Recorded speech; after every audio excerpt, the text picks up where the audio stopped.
16 ఫిబ్రవరి 2026 నుండి 28 ఫిబ్రవరి 2026 మధ్యకాలంలో కర్కాటక రాశి జాతకులకు గోచార ఫలితాలు ఎలా ఉన్నాయో తెలుసుకుందాం. ఈ సమయంలో 5 గ్రహాలు కుంభరాశిలో సంచరిస్తున్నాయి. గురువు మిథున రాశిలో సంచరిస్తున్నాడు, శనీశ్వరుడు మీనరాశిలో సంచరిస్తున్నాడు, సింహరాశిలో కేతు సంచరిస్తున్నాడు. అంటే ఈ కాలంలో 5 గ్రహాలు పంచగ్రహ కూటమి కుంభరాశిలో ఏర్పడుతుంది. అయితే ఈ సంచారము కర్కాటక రాశి వారికి ఎలా ఉంది అనే విషయాన్ని మనం చూసినట్టయితే, అష్టమ స్థానంలో 5 ప్రధానమైనటువంటి గ్రహాలు ఉన్నాయి. గోచార రీత్యా శుక్రుడి యొక్క సంచారం అష్టమ స్థానంలో శుభ ఫలితాలను ఇస్తుంది. మిగతా గ్రహాలు సూర్యుడు, అంగారకుడు, రాహువు, ఈ గ్రహాల మూలకంగా మనకు ప్రతికూలమైనటువంటి ఫలితాలు ఉంటాయి. అయితే వీటన్నిటినీ కూడాను మనము సమన్వయంగా చూసినట్టయితే, ఈ అష్టమ స్థానంలో సంచరించడం మూలకంగా ఉద్యోగస్తులకు, వ్యాపారస్తులకు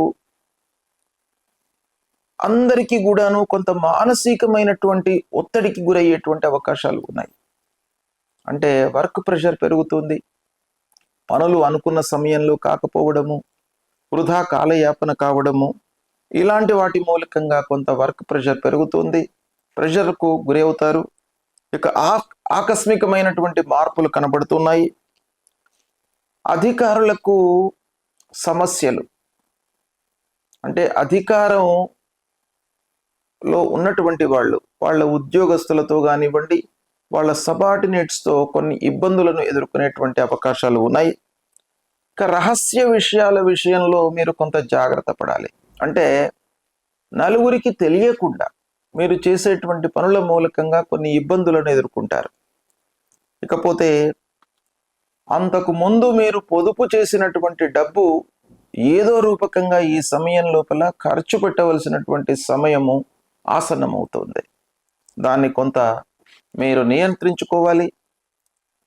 ఇక అష్టమంలో రాహువు కూడాను ఉన్నాడు ఈ సమయంలో. తద్వారా ఏమవుతుంది, భయభ్రాంతులకు గురయ్యేటువంటి అవకాశాలు ఉన్నాయి. దాన్ని కొంత మీరు నియంత్రించుకోవాలి.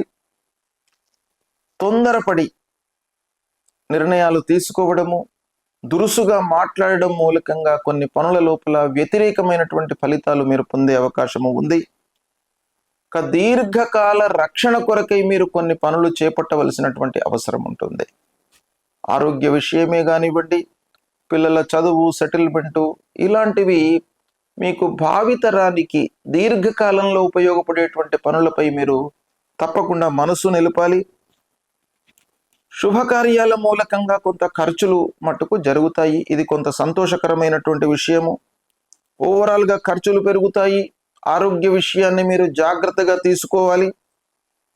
కుటుంబంలో అపార్థాలు, అపోహలు తలెత్తేటువంటి అవకాశాలు ఉన్నాయి. కాబట్టి మాట్లాడేటప్పుడు కొంత జాగ్రత్తతో ఉండడం చాలా మంచిది. మాటల నియంత్రణ చాలా అవసరము.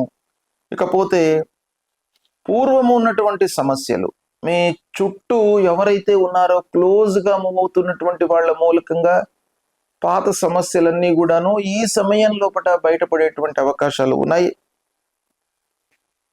ఇకపోతే మీరు అన్నిటికంటే కూడాను ముఖ్యంగా వాహనాలతో జాగ్రత్తగా ఉండాలి. అనవసరమైనటువంటి రిపేర్లు ముందుకు వచ్చే అవకాశాలు ఉన్నాయి. సేవా కార్యక్రమాలలో పాల్గొనడం మూలకంగా కొంత మానసికమైనటువంటి ధైర్యాన్ని పొందుతారు. నెమ్మదిగా మీకు కొంత మార్పు కనబడుతుంది. ఈ చివరి లోపల అంటే 26 తరువాత కొంత మార్పు కనబడుతుంది. కనుక మీకు ఈ సమయంలో సహనమే మీ విజయము, సహనమే మిమ్మల్ని రక్షిస్తుంది. కాబట్టి ఈ సమయంలో మీరు ఓపికతోనే ఉండండి, సత్ఫలితాలను పొందుతారు. శుభం.